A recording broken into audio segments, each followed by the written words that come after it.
नहीं बन पाई। उन्हें कुछ भी नहीं मिला और ना ही उन्हें कुछ मिलने की उम्मीद है। त्याग तपस्या की मूर्ति है कि कुछ नहीं मिला, लेकिन उसके बावजूद कोई शिकायत नहीं है और ना कोई उम्मीद है मिलने की, और ना उम्मीद है मिलने की। लेकिन फिर भी वो खुद को भाजपा का भक्त कहते हैं। लेकिन ये तो कहा जाता है ना कि भूखे पेट ना होए भजन गोपाला। इस पर मंगल वाजपेयी जवाब देते हैं कि ऐसा कुछ नहीं है, आदमी बालू खाकर भी पेट भर सकता है, यानी कि मिट्टी खाकर भी पेट भर सकता है। सब हो जाता है अगर संत चाह लेगा।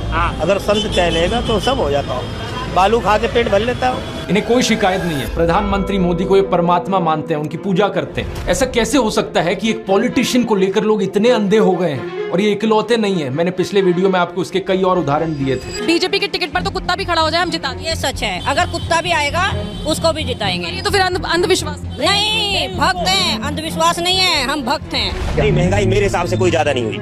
अब मैं 10 साल से बनियान नहीं पहन रहा, देखो आप। वो भगवान है हमारे, हम उनकी पूजा करते हैं। ऐसा हुआ है इमोशनल मैनिपुलेशन और ब्रेन वॉशिंग की वजह से। एक बड़े स्केल पर देश में लोगों का ब्रेन वॉश किया गया है, और जो माफिया यहाँ पर ब्रेन वॉश कर रहा है लोगों का, वो 4 डिपार्टमेंट्स पर काम करता है। पहला डिपार्टमेंट लोगों में गर्व और अहंकार भरता है कि आप महान हो क्योंकि आप हिंदू धर्म में पैदा हुए। दूसरा डिपार्टमेंट आपको एहसास दिलाता है विक्टिमाइजेशन का, कि सदियों से, 1000 सालों से आपके पूर्वज विक्टिम बनकर रहे थे। तीसरा डिपार्टमेंट आपके अंदर डर भरता है कि आपको खतरा है उन लोगों से। और चौथा डिपार्टमेंट यहाँ नरेंद्र मोदी को मसीहा बनाता है कि सिर्फ नरेंद्र मोदी ही आपको बचा सकते हैं। पहले 3 डिपार्टमेंट्स की मैं 3 अलग अलग वीडियोस में ऑलरेडी बात कर चुका हूं। अब वक्त है इस चौथे डिपार्टमेंट को एक्सपोज करने का। नरेंद्र मोदी की कल्ट ऑफ पर्सनैलिटी, कैसे इनके इतने सारे फेलियर्स के बाद भी लोगों को इमोशनली मैनिपुलेट किया जाता है कि लोग इन्हें भगवान मान बैठे। आइए जानते हैं आज के इस वीडियो में।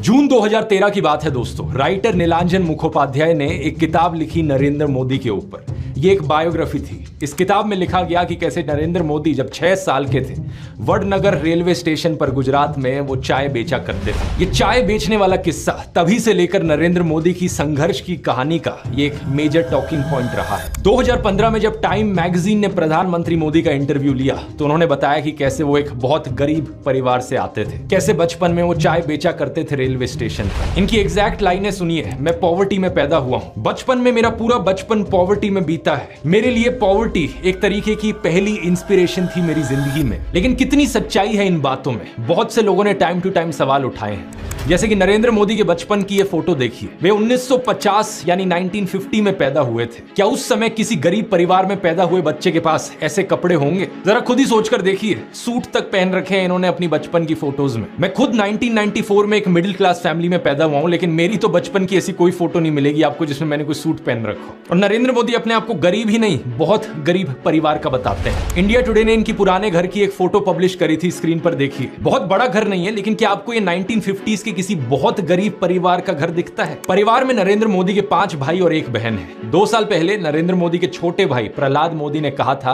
कि उन 5 भाइयों में से जिसका नंबर लगता था वो मदद करने चले जाता था। उनके पिता ने पूरी जिंदगी चाय बेची, उन 5 भाइयों और 1 बहन को बड़ा किया। इसलिए नरेंद्र मोदी को चाय बेचने वाले का बेटा कहना चाहिए। ये पत्रकारों की गलती है। सब भाइयों ने चाय बेची है, मेरे पिता ने पूरी जिंदगी चाय बेची, पूरी जिंदगी। इसीलिए कहा जाए तो चाय बेचने वाले का बेटा कहना चाहिए, चाय बेचने वाला नहीं कहना चाहिए। ये पत्रकारों की गलती है।